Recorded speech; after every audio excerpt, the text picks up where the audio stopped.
Hello and welcome to the first Bearfoot Miniatures talkie in a while. Kicking off today, I'm going to be doing them every week again.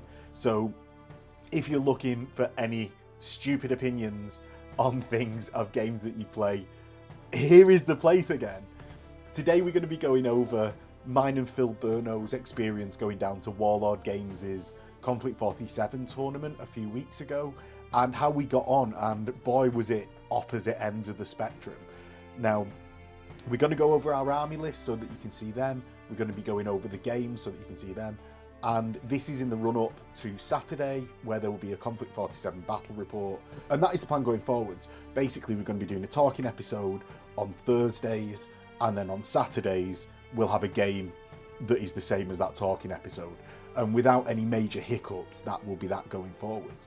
Now, if you want to support the channel in doing these, there's the affiliate links that you can see on screen, as well as doing all the YouTubey things, liking, commenting, subscribing. It really does help.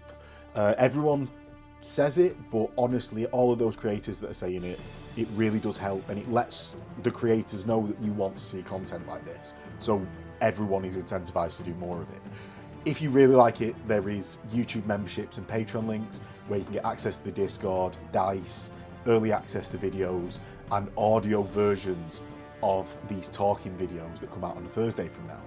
With that, let's get into the intro where me and Phil Burno are impromptu recording on the way back because we are so excited having been to this Konflikt 47 tournament.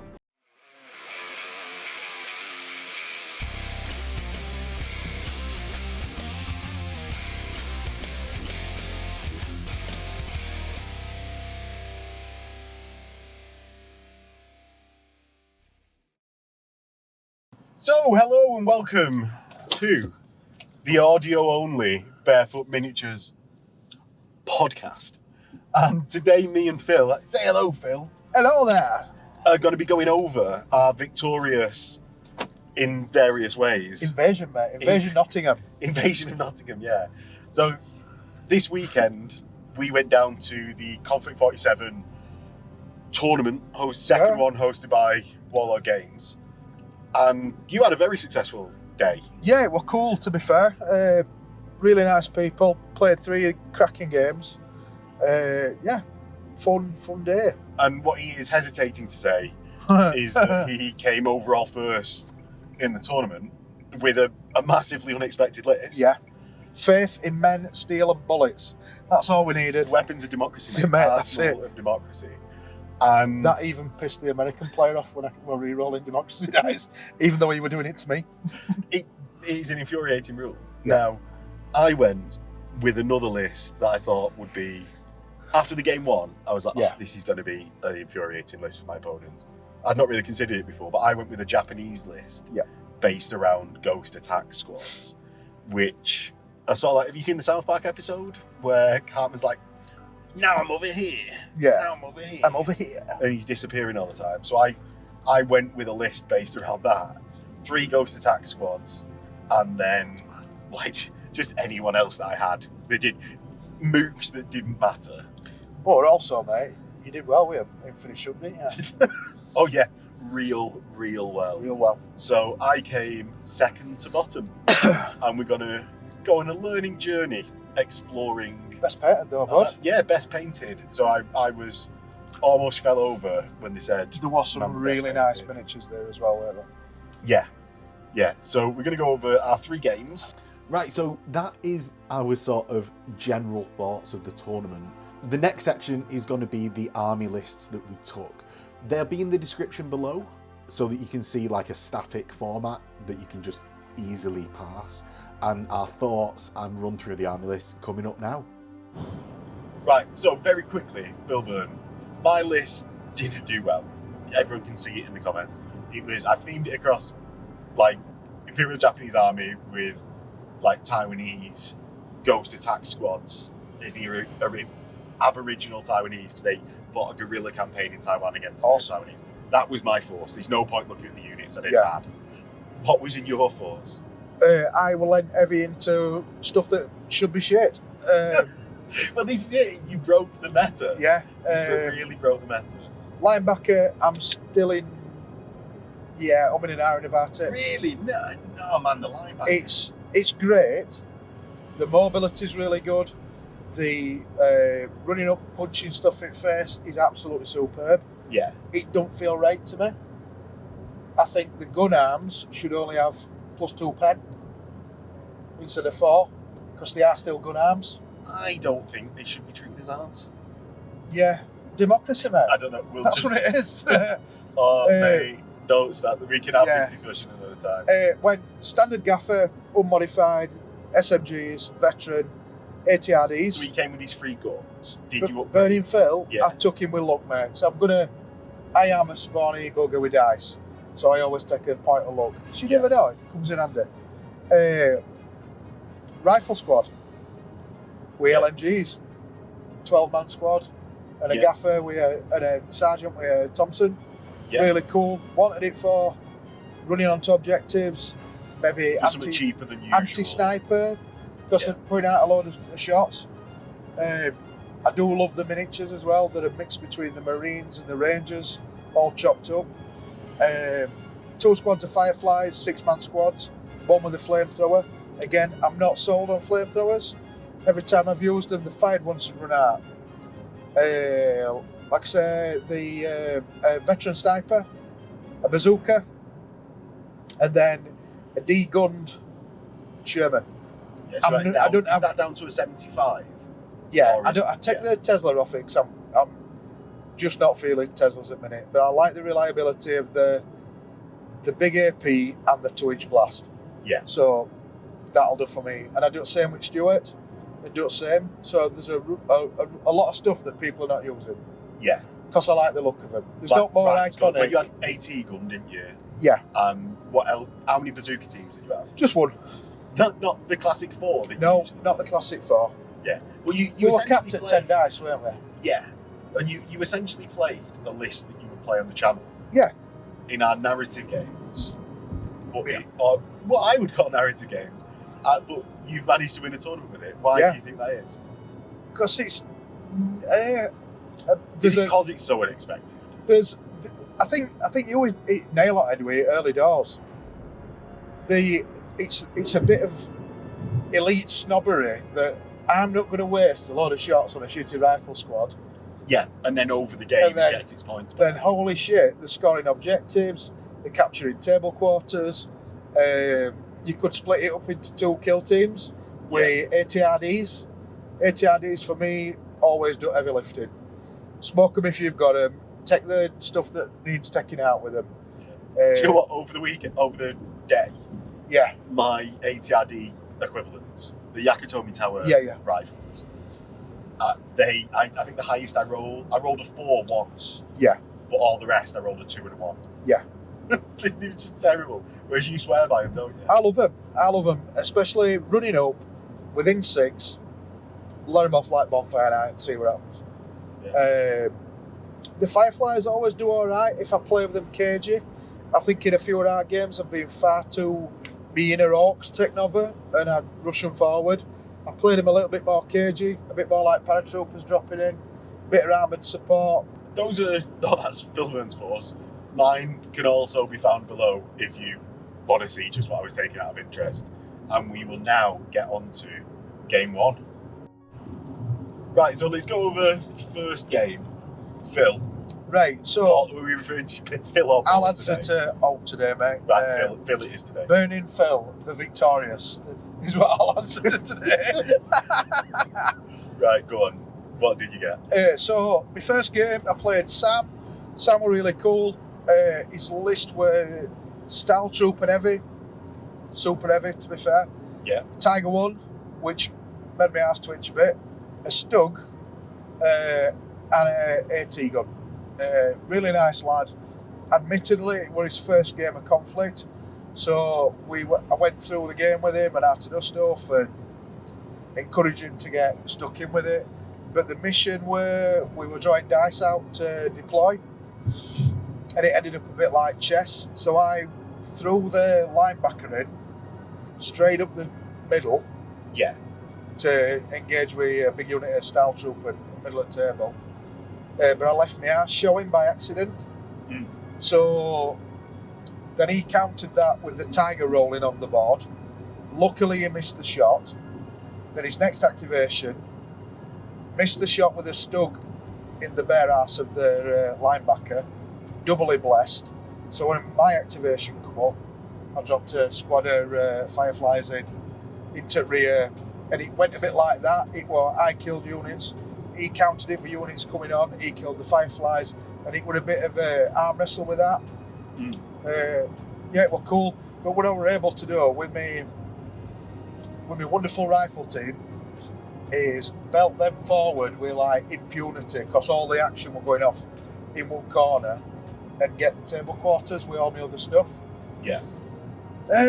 Super Sherman rocked up. I have no luck with the Teslas. So if I take a Sherman or a Stuart, I downgrade the gun to HE, because it's just for me and the way I play, the better all-rounders. And they tipped up. Game one. Good game, nice kid. I'd definitely play him again. And his list looked brilliant. All like field grey German tanks, really dark grey style troop, and they were like the menace that just rolled onto the table. Great stuff. Right. So I played in game 3. Yeah. Really good game again. He's army, right? So he's doing Moff Gideon's style troop. They're brilliant. Is his idea. Yeah. So he's done like dark the death troops. Yeah, exactly. And then that's why his force is so cohesive. It's brilliant with that theme. Yeah, really liked it. Really enjoyed game. We'll get to how my game actually with him went. Game 3. Cool. Game 1, I played Colin with his Brits, and it was Burma Brits. Yeah. Because he's, I'm going to say his granddad. Sorry that I don't remember the actual family. A relative, weren't it? Yeah, had been in Burma. So he had a Burma themed force, and he thought about the units that had been in Burma. That's why he had grants.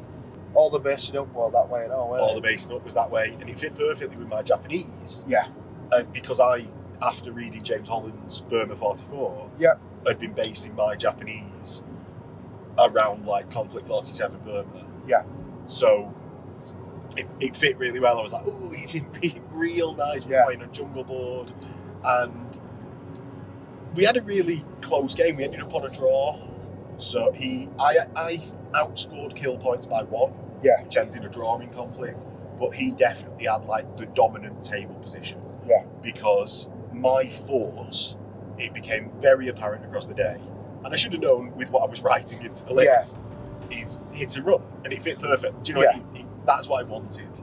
But it had no staying power, so I was dancing around. Yeah. Almost instant in a bush. Yeah, exactly. Like fade out, fade in, fade out. But when I realised it was going to be a draw, I was like, my objective has changed. Yeah. We are now playing like the Bhutan has landed. Yeah. Which is, do you know, like the really loud bird in Burma that's like, yeah. So get it. We're doing the Operation Bhutan has landed, and we're trying to assassinate. Gloves are off now. Armoured Lord Wingate. Yeah. Because his commander was modelled as like Armoured Lord Wingate. I saw that when I come for a coffee, and it was the forces look brilliant together. Yeah. So we played that. Like the keys of the game to me was my ghost squads. Didn't know they had hard to kill. So when they're in like terrain, plus this was the first game I played with Japanese. This game one, and they just melted about everywhere. Really good.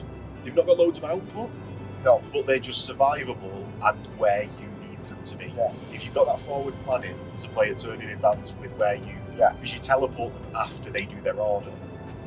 So you do their order, then teleport. So you think you want it, your positioning is where you want to have them after they've done the business, don't you? Yeah. And this is the obviously I drew the game. So you're the one to listen to for all tactics. Well, that's it. Yeah. But it's really fun game. Like other highlight was my Chiha, which had like the main anti-tank gun of the force, right? He's going to be the one that deals with all the tanks. No, everyone else has got ATRDs. I've got nothing to deal with walkers except basically that Chiha. Yeah. Chiha comes onto the board because it's meeting engagement. Shoots at the Humber, which Reki's out of the way. Yeah. Right. So it's wasted a shot there. It then swivels its turret to face a Grant, and the Grant's put one pin on it. Yeah. He missed with his anti-tank shit. guns. He hit with a light anti-tank gun, so didn't do any damage. Like the heavies didn't do anything. Yeah. The pin caused me to foobar and run away and reverse off the board. So hell. basically, Yeah. it came on, saw an armoured car that sped out of its line of sight, so turned to face the Grant. The Grant's he goes, oh shit, there's heavy armour here. Yeah. Don't like the look of this, and reverses straight off the table. I think I've left the iron on. Yeah, getting a bit hairy. Yeah. So reverse out there, but super fun game. Yeah, that's across the weekend, so we'll be saying about all of the opponents. But yeah, really, really fun. Perfectly suited for my Japanese. Love the game. Let's get into turn 2. So game 2. Cool. So what happened in your game 2? My game 2, it were against a French list fighting outside of Axis. It got a lovely backstory about them. They were all like desert themed. Really cool. Nasty list. It looked awful when I saw it on his tray. Top core, because they're really tough, really get into your ribs and upset things. Yeah. He got the Nat Jaeger, the bats. Yeah. He got them as well. They're really dirty looking. Yeah, but he cut some up, made some conversions, and Yeah, you see, that's it. I think they've got good potential as Yeah. models. But so he got a big squad of them. They're wounded on 6s as well. Big unit style trooper with a style trooper gaffer packed up in a truck. I felt really sorry for the truck suspension because it was like, it was like scraping round on the archers. Would have passed the loading limit. Yeah, a unit of the sneaky commando ones that infiltrate, and then Nat Jaeger. Yeah, they were pains in the neck, to be fair. And I had a really sort of weird first turn. Yeah. There was sort of, you do your usuals, don't you? You get into position, you do this, you do that, you pull some shenanigans. If they work, they do it, but nothing were really working that I was trying to do. Yeah. I had 2 squads of Fireflies in the linebacker in reserve. So turn 2, a bit more successful turn 2. I managed to hit stuff, managed to force a lot of stuff to activate that didn't need to activate. He'd also got a French converted tank that he props in as a Panther with a super ninja turret on it. I forgot what they call it. Apologise to the Panther Mecha. But I managed to deal with me undergunned Sherman, Super Sherman, no Tesla, because again, I go in fits and starts with it. It either works or it doesn't. I like the reliability of the good pen, and the big blast of 2-inch blast on. Yeah, because when you're saying undergunned, you're meaning just not gun. Turn 3, like me head were in my hands. I was like, wow. I didn't let my head go down, but I thought, I am hitting with everything. I'm not doing anything wrong, but it's a Band-Aid office for wounded. Yeah. But then it flipped. It flipped, and the last 2 turns, I sort of saved a solid defeat into a holy shit, Burningfield's lads are here. Burningfield did get eaten that game because he got a bit too cocky and the zombies had him, but he lives to fight another day. He survives, does he? Yeah, he crawled out. Quite a look. The zombie bit him and we're like, that tastes lousy. And and the zombie died. That's full such a poisoning. story in Burningfield. So you obviously won that game because you won all 3 spoilers. It was super tough. One of the games that, when you have a game that is not an headache causing one, but you've got to concentrate about what you're doing. Yeah. And it was a slog. And really have to think about what we're doing. Because he was a good player, or he is a good player. His list was really strong. I think he did let slip he was a play tester, so he got the nuances of the combos and whatnot. Yeah, good list, good game. Yeah. So my game 2, playing against British again, and I played a really heavy bot list. Yeah. Which, man, heavy bot list. are really good. Like especially because we were playing a single objective in the centre of the table. Yeah. I very quickly discovered my force has no staying power. Yeah. Like Japanese have a rule where you can go into ambush and you get to charge really far out of ambush because we've got an extension of that. Yeah, that's cool. And also we get additional cover save when I'm on ambush. Yeah. So it's really useful because you're not quite down. But in my force, because I can't teleport about after using ambush, Yeah. it doesn't. Like I've got assault frames, so I want to be running with them, and I've got ghost squads, so I want to advance basically, fire, and then teleport back out of line of sight. Yeah. So that's the sort of play around my force. So I struggled to get onto the central objective that we had. Yeah. Because if I advanced, I had quite squishy infantry, they're just veterans at damage 5. And it meant basically I was going to have a bad day, Yeah. regardless of how we played it. So I attempted for 4 turns to destroy some bots. I destroyed 3 Mark 1s, which are the damage 6. Yeah, they're tough, aren't they? Yeah, and nothing else. Damage 7 Mark 2s with. Because I just thought, I'll just destroy the 3 Mark 2s that he's got. Yeah. The telemetry thing between them as well. Yeah, It's really like cool. the nodal Yeah.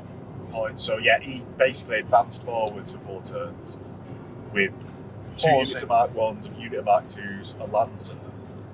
And just, I hid. You know, it wasn't hosing Yeah, that no. much. Because I basically hid.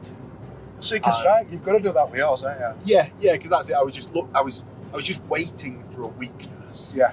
Because they're fearless, none came. Because they can't even foobar. So, Oh, balls, yeah. yeah, but a foobar happened to me. Or not a non-foobar, actually. I attempted to ghost walk one of my ghost squads. Yeah. I got a double 6. Shit. I was like, it's alright. Lucky Jimmy, named after Jimmy. Yeah. We were soldiers. Yeah. Do you know the guy that gets napalm? Yeah. Like, we're Jimmy! Right, so Lucky Jimmy was like, I've got this, lads. Sorry. Re-roll that. No one has bad ghost walks around me.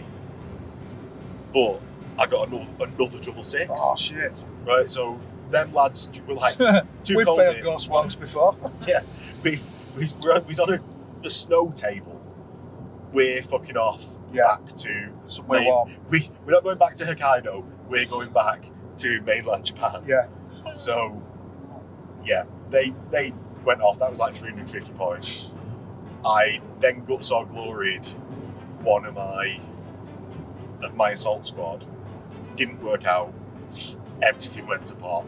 Yeah. Concede on turn 4 because it just wasn't happening. Like, I was just getting brutalised. Yeah. So that was a very swift defeat. It was a fun game.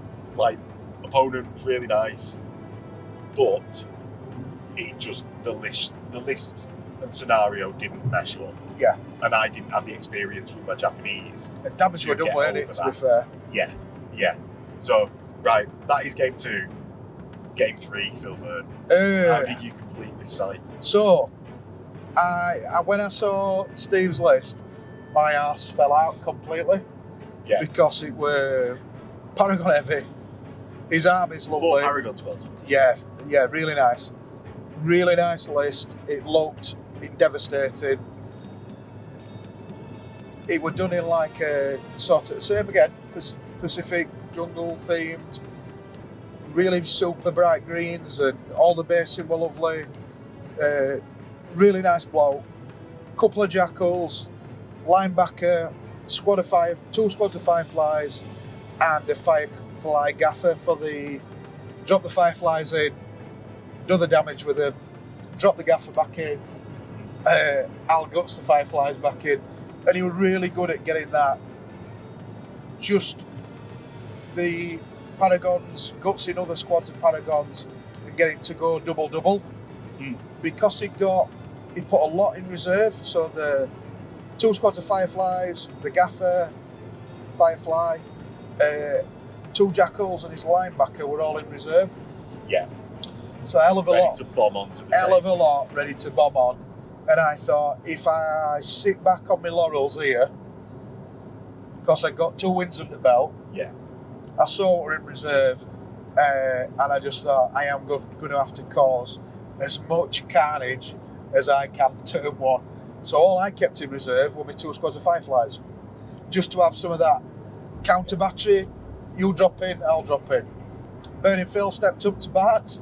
A snap 2, Sherman shot forward, gunned a load of guys, Paragon squad down to 1 guy. Hosed his sniper squad down because he got a bit too close. So hopefully you're enjoying the coverage up to now. Sadly, we lost Phil Byrne's final part of his game, but he did come out on top.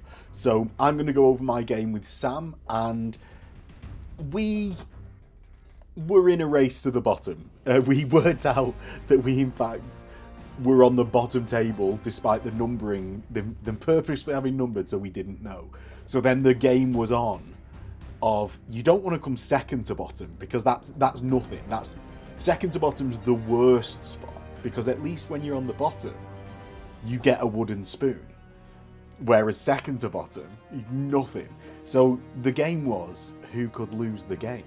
And it went real badly for me at the start, because first shot of the game, we'd got our forces deployed. Sam had got his Tiger deployed central on the battlefield in a bit of a commanding position, ready to fully brutalise my force if for nothing else. And first shot of the game, my Subaru cannon, light Chiha tank, rolled a double hit.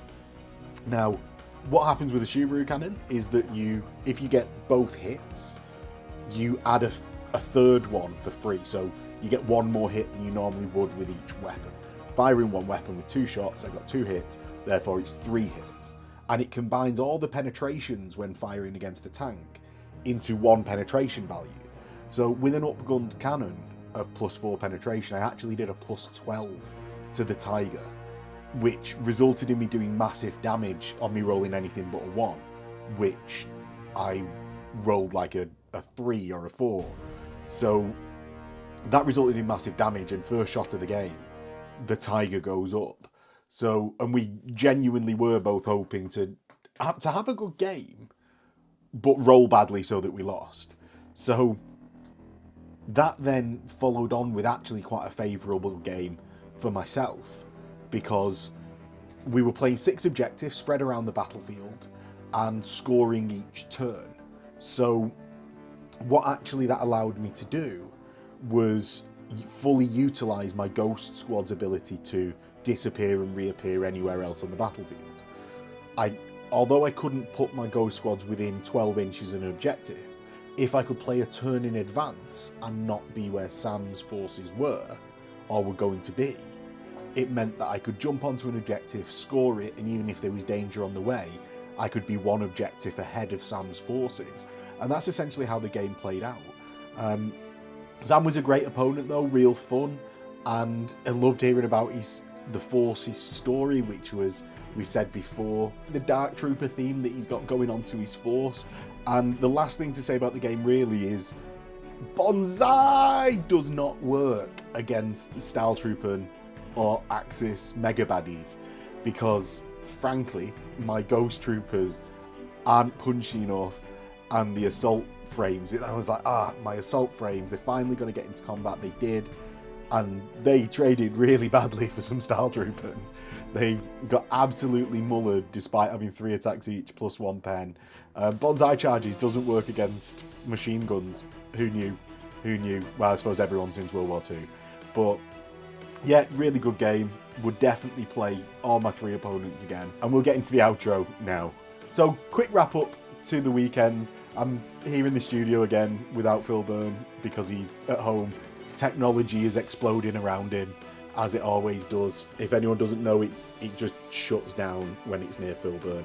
So really fun weekend. The atmosphere was really good.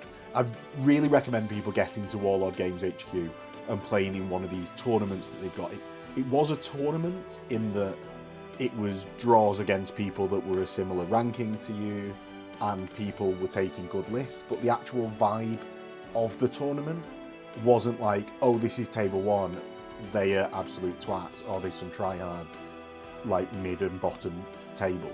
It was just real relaxed, people having a good time, and honestly would 100% recommend anyone getting down to their Konflikt tournaments. If you want a narrative event though, we're going to be running a Konflikt narrative event on the 18th of April, and that's D-Day 2, D-Day harder, because they included in the timeline 2 D-Days. So we're not going to let them forget this. This is the best bit of unintentional fluff that there could possibly be for Konflikt. It's the re-invasion of Normandy. The Totenkorps have risen from their graves, and it's the Allies' job to kick them back out of there. If you want to have some good games, a one-day narrative event, and retake Normandy, we'd love to have you there.